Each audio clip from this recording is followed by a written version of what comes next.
ಕೊನೆಗೂ ಡಿಕೆಶಿ ಸಚಿವ ಸಂಪುಟಕ್ಕೆ ಮುಹೂರ್ತ ಫಿಕ್ಸ್ ಅಂತ ಹೇಳಲಾಗ್ತಾ ಇದೆ. ಎಲ್ಲವೂ ಅಂದುಕೊಂಡಂತೆ ಆದ್ರೆ ಮುಂದಿನ ವಾರವೇ ಸಂಪುಟ ವಿಸ್ತರಣೆಯಾಗುವಂತದ್ದು. ಭಾನುವಾರ ರಾಜ್ಯ ನಾಯಕರಿಂದ ಮತ್ತೆ ದೆಹಲಿ ದಂಡಯಾತ್ರೆ. ಕೊನೆಗೂ ಇದೀಗ ಡಿಕೆಶಿ ಸಚಿವ ಸಂಪುಟಕ್ಕೆ ಮುಹೂರ್ತ ಫಿಕ್ಸ್. ಎಲ್ಲವೂ ಅಂದುಕೊಂಡಂತೆ ಆದ್ರೆ ಮುಂದಿನ ವಾರವೇ ಸಂಪುಟ. ಭಾನುವಾರ ರಾಜ್ಯ ನಾಯಕರಿಂದ ಮತ್ತೆ ದೆಹಲಿ ದಂಡಯಾತ್ರೆ. ಜಿರಳೆ ಸದ್ದು ಕಡಿಮೆಯಾದ್ರೆ ಬುಧವಾರ ಸಂಪುಟ ವಿಸ್ತರಣೆ ಅಂತ ಹೇಳಲಾಗ್ತಾ ಇದೆ. 2 ಬಾರಿ ದೆಹಲಿಗೆ ಹೋದ್ರೂ ಕೂಡ ಫೈನಲ್ ಆಗ್ತಾ ಇಲ್ಲ ಸಂಪುಟ ವಿಸ್ತರಣೆ. ರಾಹುಲ್ ಬಂಧನ, ನೀಟ್ ಹೋರಾಟದಿಂದ ಮುಂದೂಡಿಕೆಯಾಗಿರುವಂತದ್ದು ಇದೀಗ. ಮುಂದಿನ ವಾರವೇ ಅಂತಿಮವಾಗಲಿದೆ ಸಂಪುಟ ವಿಸ್ತರಣೆ. ಹೈಕಮಾಂಡ್ ಗ್ರೀನ್ ಸಿಗ್ನಲ್ಗಾಗಿ ಕಾದು ಕುಳಿತ ನಾಯಕರು. ಇನ್ನು ಕೊನೆಗೂ ಕೂಡ ಡಿಕೆಶಿ ಸಚಿವ ಸಂಪುಟಕ್ಕೆ ಮುಹೂರ್ತ ಫಿಕ್ಸ್ ಅಂತ ಹೇಳಲಾಗ್ತಾ ಇದೆ. ಎಲ್ಲವೂ ಅಂದುಕೊಂಡಂತೆ ಆಗಿದ್ರೆ ಮುಂದಿನ ವಾರವೇ ಈ ಒಂದು ಸಂಪುಟ ವಿಸ್ತರಣೆ ಆಗುವುದು ಗ್ಯಾರಂಟಿ. ಭಾನುವಾರ ರಾಜ್ಯ ನಾಯಕರಿಂದ ಮತ್ತೆ ದೆಹಲಿ ದಂಡಯಾತ್ರೆ ಆಗ್ತಾ ಇರುವಂತದ್ದು. ಜಿರಳೆ ಸದ್ದು ದೆಹಲಿಯಲ್ಲಿ ಕಡಿಮೆಯಾದ್ರೆ ಬುಧವಾರ ಸಂಪುಟ ವಿಸ್ತರಣೆ ಗ್ಯಾರಂಟಿ ಅನ್ನುವಂಥ ಪ್ರಶ್ನೆ ಇದೆ. 2 ಬಾರಿ ದೆಹಲಿಗೆ ಹೋದ್ರೂ ಕೂಡ ಫೈನಲ್ ಆಗ್ತಿಲ್ಲ ಸಂಪುಟ ವಿಸ್ತರಣೆ. ರಾಹುಲ್ ಬಂಧನ ಜೊತೆಗೆ ನೀಟ್ ಹೋರಾಟದಿಂದ ಈ ಒಂದು ಸಚಿವ ಸಂಪುಟ ವಿಸ್ತರಣೆ ಮುಂದೂಡಿಕೆ ಆಗ್ತಾ ಇರುವಂತದ್ದು. ಮುಂದಿನ ವಾರವೇ ಅಂತಿಮವಾಗಲಿದೆ ಸಂಪುಟ ವಿಸ್ತರಣೆ. ಹೈಕಮಾಂಡ್ ಗ್ರೀನ್ ಸಿಗ್ನಲ್ಗಾಗಿ ಕಾದು ಕುಳಿತಿದ್ದಾರೆ ರಾಜ್ಯದ ನಾಯಕರು. ಕೊನೆಗೂ ಕೂಡ ಡಿಕೆಶಿ ಸಚಿವ ಸಂಪುಟಕ್ಕೆ ಮುಹೂರ್ತ ಫಿಕ್ಸ್ ಅಂತ ಹೇಳಲಾಗ್ತಾ ಇರುವಂತದ್ದು ಇದೀಗ ಮಹತ್ವದ ಬೆಳವಣಿಗೆ ಈಗ ಕಂಡು ಬರ್ತಾ ಇರುವಂತದ್ದು ರಾಜ್ಯ ರಾಜಕಾರಣದಲ್ಲಿ. ಕೊನೆಗೂ ಕೂಡ ನೋಡಿ ಡಿಕೆಶಿ ಅವರ ಸಂಪುಟ ವಿಸ್ತರಣೆಗೆ ಮುಹೂರ್ತ ಫಿಕ್ಸ್ ಅಂತ ಹೇಳಲಾಗ್ತಾ ಇದೆ. ಎಲ್ಲವೂ ಅಂದುಕೊಂಡಂತೆ ಆದ್ರೆ ಮುಂದಿನ ವಾರ ಗ್ಯಾರಂಟಿ ಆಗುತ್ತೆ. ಈ ಹಿನ್ನೆಲೆಯಲ್ಲಿ ಭಾನುವಾರ ರಾಜ್ಯ ನಾಯಕರು ಮತ್ತೆ ದೆಹಲಿ ಪ್ರವಾಸವನ್ನ ಕೈಗೊಂಡಿರುವಂತದ್ದು. ಒಂದು ವೇಳೆ ಜಿರಳೆ ಸದ್ದು ಕಡಿಮೆಯಾದ್ರೆ ಬುಧವಾರ ಸಂಪುಟ ವಿಸ್ತರಣೆ ಆಗೋದು ಗ್ಯಾರಂಟಿ ಅಂತ ಹೇಳಲಾಗ್ತಾ ಇದೆ. 2 ಬಾರಿ ದೆಹಲಿಗೆ ಹೋದ್ರೂ ಕೂಡ ಫೈನಲ್ ಆಗ್ತಿಲ್ಲ ಸಂಪುಟ ವಿಸ್ತರಣೆ. ಇನ್ನು ರಾಹುಲ್ ಗಾಂಧಿ ಅವರ ಬಂಧನ, ನೀಟ್ ಹೋರಾಟದಿಂದ ಈ ಒಂದು ಸಂಪುಟ ವಿಸ್ತರಣೆ ಮುಂದೂಡಿಕೆ ಆಗ್ತಾ ಇರುವಂತದ್ದು. ಮುಂದಿನ ವಾರವೇ ಅಂತಿಮವಾಗಲಿದೆ ಸಂಪುಟ ವಿಸ್ತರಣೆ ಅನ್ನುವಂಥ ಪ್ರಶ್ನೆ ಇದೀಗ. ಹೈಕಮಾಂಡ್ ಗ್ರೀನ್ ಸಿಗ್ನಲ್ಗಾಗಿ ಕಾದು ಕುಳಿತಿದ್ದಾರೆ ರಾಜ್ಯದ ನಾಯಕರು ಇದೀಗ. ಇನ್ನು ಕೊನೆಗೂ ಕೂಡ ಡಿಕೆಶಿ ಸಚಿವ ಸಂಪುಟಕ್ಕೆ ಮುಹೂರ್ತ ಫಿಕ್ಸ್ ಆಗಿರುವಂತದ್ದು. ಎಲ್ಲವೂ ಅಂದುಕೊಂಡಂತೆ ಆದ್ರೆ ಮುಂದಿನ ವಾರ ಸಂಪುಟ ವಿಸ್ತರಣೆ ಆಗುತ್ತೆ ಅಂತ ಹೇಳಲಾಗ್ತಾ ಇದೆ. ಭಾನುವಾರ ರಾಜ್ಯ ನಾಯಕರಿಂದ ಮತ್ತೆ ದೆಹಲಿ ದಂಡಯಾತ್ರೆಯನ್ನ ಕೈಗೊಳ್ಳಲಾಗ್ತಾ ಇದೆ ಅಂತ ಕೂಡ ಈಗ ಹೇಳಲಾಗ್ತಾ ಇರುವಂಥದ್ದು. ಜಿರಳೆ ಸದ್ದು ಏನಾದರೂ ದೆಹಲಿಯಲ್ಲಿ ಏನು ಪ್ರತಿಭಟನೆ ಮಾಡ್ತಾ ಇದ್ದಾರಲ್ಲ ಕಾಕ್ರೋಚ್ ಜನತಾ ಪಾರ್ಟಿ, ಆ ಎಲ್ಲ ಒಂದು ಹೋರಾಟ ಕಡಿಮೆ ಆದರೆ ಆಗ ನಮ್ಮ ರಾಜ್ಯದಲ್ಲಿ ಸಂಪುಟ ವಿಸ್ತರಣೆ ಆಗೋದು ಗ್ಯಾರಂಟಿ ಅಂತ ಹೇಳಲಾಗ್ತಾ ಇದೆ. ಆಲ್ರೆಡಿ ರಾಹುಲ್ ಗಾಂಧಿ ಅವರ ಬಂಧನ ಆಗಿರುವಂಥದ್ದು, ಅಂದರೆ ವಶಕ್ಕೆ ತೆಗೆದುಕೊಂಡಿದ್ದಾರೆ ಅಷ್ಟೇ. ಇನ್ನು ಪ್ರಧಾನಿ ಮನೆ ಮುಂದೆ ಹೋರಾಟವನ್ನು ಮಾಡ್ತಾ ಇದ್ರು, 5 ಬೇಡಿಕೆಗಳನ್ನು ಕೂಡ ಇಟ್ಟಿದ್ದಾರೆ. ಎಲ್ಲವೂ ಕೂಡ ಈಗ ಡೆವಲಪ್ಮೆಂಟ್ ಆಗ್ತಾ ಇರುವಂಥದ್ದು. ಆ ಒಂದು ಹಿನ್ನೆಲೆಯಲ್ಲಿ ಇದೀಗ ಸಚಿವ ಸಂಪುಟ ವಿಸ್ತರಣೆಗೆ ಒಂದಷ್ಟು ಹಿನ್ನೆಲೆ ಅಂದರೆ ಮುಂದೂಡಿಕೆ ಆಗ್ತಾ ಇದೆ. ಮತ್ತೆ ಮುಂದೂಡಿಕೆ ಆಗ್ತಾ ಇರುವಂಥದ್ದು. ಎಲ್ಲವೂ ಅಂದುಕೊಂಡಂತೆ ಆದರೆ ಮುಂದಿನ ವಾರ ಬುಧವಾರ ಈ ಒಂದು ಸಚಿವ ಸಂಪುಟ ವಿಸ್ತರಣೆ ಗ್ಯಾರಂಟಿ. ಮತ್ತೊಮ್ಮೆ ದೆಹಲಿ ದಂಡಯಾತ್ರೆಗೆ ಕಾಂಗ್ರೆಸ್ ತ್ರಿಮೂರ್ತಿಗಳು. ಭಾನುವಾರ ಹೈಕಮಾಂಡ್ ಜೊತೆ ನಿರ್ಣಾಯಕ ಸಭೆ ಸಾಧ್ಯತೆ.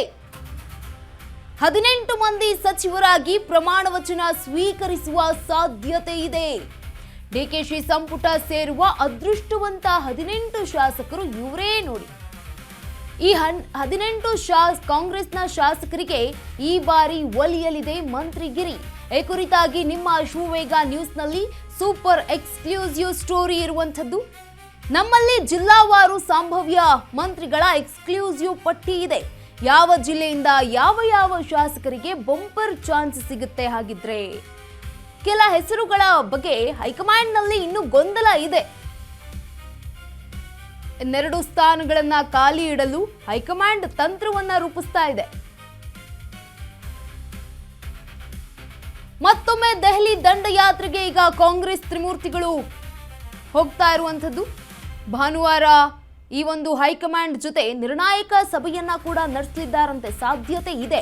18 ಮಂದಿ ಸಚಿವರಾಗಿ ಪ್ರಮಾಣ ವಚನ ಸ್ವೀಕರಿಸುವಂತಹ ಸಾಧ್ಯತೆ ಈಗ ಕೇಳಿ ಬರ್ತಾ ಇದೆ. ಡಿಕೆಶಿ ಸಂಪುಟ ಸೇರುವ ಅದೃಷ್ಟವಂತ ಶಾಸಕರು 18 ಶಾಸಕರು ಇವರೇ ನೋಡಿ. ಈ ಬಾರಿ ಈ 18 ಶಾಸಕರಿಗೆ ಈ ಒಂದು ಮಂತ್ರಿಗಿರಿ ಒಲಿಯಲಿದೆ. ಈ ಕುರಿತಾಗಿ ನಿಮ್ಮ ಅಶ್ವವೇಗ ನ್ಯೂಸ್ನಲ್ಲಿ ಸೂಪರ್ ಎಕ್ಸ್ಕ್ಲೂಸಿವ್ ಸ್ಟೋರಿ ಇರುವಂಥದ್ದು. ನಮ್ಮಲ್ಲಿ ಜಿಲ್ಲಾವಾರು ಸಂಭಾವ್ಯ ಮಂತ್ರಿಗಳ ಎಕ್ಸ್ಕ್ಲೂಸಿವ್ ಪಟ್ಟಿ ಇದೆ. ಯಾವ ಜಿಲ್ಲೆಯಿಂದ ಯಾವ ಶಾಸಕರಿಗೆ ಈ ಒಂದು ಬಂಪರ್ ಚಾನ್ಸ್ ಸಿಗುತ್ತೆ, ಮಂತ್ರಿಗಿರಿ ಸಿಗುತ್ತೆ ಅನ್ನುವಂಥದ್ದು. ಕೆಲ ಹೆಸರುಗಳ ಬಗ್ಗೆ ಹೈಕಮಾಂಡ್ನಲ್ಲಿ ಇನ್ನೂ ಕೂಡ ಗೊಂದಲ ಇದ್ದೇ ಇದೆ.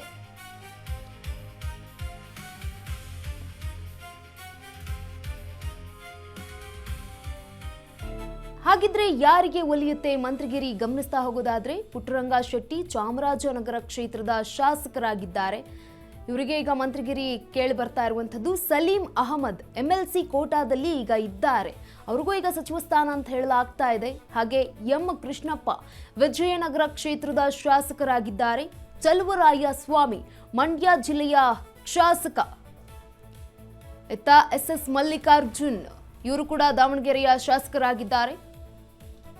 ಟಿ ರಘುಮೂರ್ತಿ ಚಿತ್ರದುರ್ಗ ಶಾಸಕರಾಗಿರುವಂಥವರು. ಡಿಕೆ ಸಂಪುಟ ವಿಸ್ತರಣೆಯಲ್ಲಿ ಇವರ ಹೆಸರು ದೊಡ್ಡ ಮಟ್ಟದಲ್ಲಿ ಕೇಳಿ ಬರ್ತಾ ಇರುವಂಥದ್ದು. ರುದ್ರಪ್ಪ ಲಮಾಣಿ ಹಾವೇರಿಯ ಶಾಸಕರು, ಜೊತೆಗೆ ಮಧು ಬಂಗಾರಪ್ಪ ಶಿವಮೊಗ್ಗ ಶಾಸಕರಾಗಿದ್ದಾರೆ. ಇನ್ನು ಅಜಯ್ ಸಿಂಗ್ ಕಲಬುರಗಿ ಕ್ಷೇತ್ರದ ಶಾಸಕರಾಗಿರುವಂಥವರು, ಇವರಿಗೂ ಕೂಡ ಚಾನ್ಸ್ ಇದೆ ಅಂತ ಹೇಳಲಾಗ್ತಾ ಇದೆ. ಅಪ್ಪಾಜಿ ನಾಡಗೌಡ ವಿಜಯಪುರ ಕ್ಷೇತ್ರದವರಾಗಿದ್ದಾರೆ. ಇತ್ತ ಬಸವರಾಜ ರಾಯರೆಡ್ಡಿ ಕೊಪ್ಪಳ ಕ್ಷೇತ್ರದ ಶಾಸಕರಾಗಿರುವಂಥವರು, ಜೊತೆಗೆ ಇನ್ನು ಸಂತೋಷ್ ಲಾಡ್ ಧಾರವಾಡ ಕ್ಷೇತ್ರದ ಶಾಸಕರಾಗಿದ್ದಾರೆ. ಜಮೀರ್ ಅಹಮದ್ ಬೆಂಗಳೂರು ನಗರ ಶಾಸಕರಾಗಿರುವಂಥವರು ಇದೀಗ ಸಚಿವರಾಗೋದಕ್ಕೆ ರೆಡಿ ಆಗಿರುವಂಥದ್ದು. ಆರತಿ ಕೃಷ್ಣ MLC ಕೋಟಾದಲ್ಲಿ ಇದ್ದಾರೆ ಈಗ ಪ್ರೆಸೆಂಟ್. ಆನೇಕಲ್ ಶಿವಣ್ಣ ಬೆಂಗಳೂರು ಗ್ರಾಮಾಂತರ ಕ್ಷೇತ್ರದ ಶಾಸಕರಾಗಿದ್ದಾರೆ. ಬಿ ನಾಗೇಂದ್ರ ಬಳ್ಳಾರಿ ಕ್ಷೇತ್ರದ ಶಾಸಕರು. ಶಿವಲಿಂಗೇಗೌಡ ಹಾಸನ ಜಿಲ್ಲೆಯವರು. ಇನ್ನ ಲಕ್ಷ್ಮಣ ಸವದಿ ಅಥಣಿ ಜಿಲ್ಲೆಯ ಕ್ಷೇತ್ರದ ಶಾಸಕರಾಗಿದ್ದಾರೆ. ಪುಟ್ಟರಂಗ ಶೆಟ್ಟಿ ಅವರು, ಇವರು ಕೂಡ ಚಾಮರಾಜನಗರ ಜಿಲ್ಲೆಯ ಶಾಸಕರಾಗಿರುವಂಥವ್ರು. ಈ ಎಲ್ಲ ನಾಯಕರು ಈಗ ಜಿಲ್ಲಾವಾರು ನಾಯಕರನ್ನ ಈಗ ಆಯ್ಕೆ ಮಾಡಿರುವಂಥದ್ದು. ಹೈಕಮಾಂಡ್ ಮುಂದೆ ಈ ನಾಯಕರ ಹೆಸರು ಜೋರಾಗಿ ಕೇಳಿ ಬಂದಿರುವಂಥದ್ದು, ಹೆಸರು ಕೂಡ ಮುನ್ನೆಲೆಗೆ ಬಂದಿರುವಂಥದ್ದು. ಈ ಒಂದು 18 ಶಾಸಕರಿಗೆ ಹೈಕಮಾಂಡ್ ಈಗ ಮಂತ್ರಿಗಿರಿ ಸಿಗುತ್ತೆ, ಸಚಿವ ಸಂಪುಟ ವಿಸ್ತರಣೆಯಲ್ಲಿ ಈ ಎಲ್ಲ ನಾಯಕರುಗಳು ಕಂಡು ಬರ್ತಾರೆ ಅನ್ನುವಂತಹ ಮಾಹಿತಿ ಅಶ್ವವೇಗದಲ್ಲಿ ಸಿಕ್ಕಿರುವಂಥದ್ದು. ಇದು ಸೂಪರ್ ಎಕ್ಸ್ಕ್ಲೂಸಿವ್ ಸ್ಟೋರಿ ಆಗಿದೆ. ಎಲ್ಲವೂ ಅಂದುಕೊಂಡಂತೆ ಆದರೆ ಈ ಒಂದು ಮುಂದಿನ ವಾರ ಬುಧವಾರವೇ ಈ ಒಂದು ಎಲ್ಲ ನಾಯಕರು ಕೂಡ ಪ್ರಮಾಣ ವಚನ ಸ್ವೀಕಾರ ಮಾಡೋದಕ್ಕೆ ರೆಡಿ ಆಗಿರ್ತಾರೆ. ಇನ್ನು DK ಶಿವಕುಮಾರ್ ಅವರ ಸಚಿವ ಸಂಪುಟಕ್ಕೆ ಮುಹೂರ್ತ ಫಿಕ್ಸ್ ಅಂತ ಹೇಳಲಾಗ್ತಾ ಇದೆ.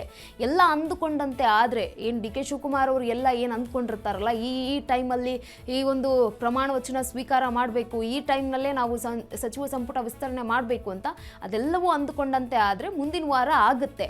ಇಲ್ಲ ಅಂತಂದರೆ ಇನ್ನೂ ದೆಹಲಿಯಲ್ಲಿ ಈಗ ಸಂಸತ್ ಅಧಿವೇಶನ ನಡೀತಾ ಇದೆ. ಆ ಒಂದು ಮಟ್ಟದಲ್ಲಿ ಈಗ ಜಿರಳೆಯ ಒಂದು ಏನು ಕಾಕ್ರೋಚ್ ಜನತಾ ಪಾರ್ಟಿ ಇದ್ದಾರಲ್ಲ, ಆ ಎಲ್ಲ ಯುವ ಮನಸ್ಸುಗಳು ಒಂದಷ್ಟು ಪ್ರೊಟೆಸ್ಟ್ ಅನ್ನ ಮಾಡ್ತಾ ಇವೆ ಕೇಂದ್ರ ಸರ್ಕಾರದ ವಿರುದ್ಧ. ಅದೇನಾದರೂ ಸ್ವಲ್ಪ ಕಡಿಮೆ ಆಯಿತು ಅಂತಂದ್ರೆ ಇಲ್ಲಿ ರಾಜಕೀಯ ಚಟುವಟಿಕೆಗಳು ಜೋರಾಗುತ್ತೆ.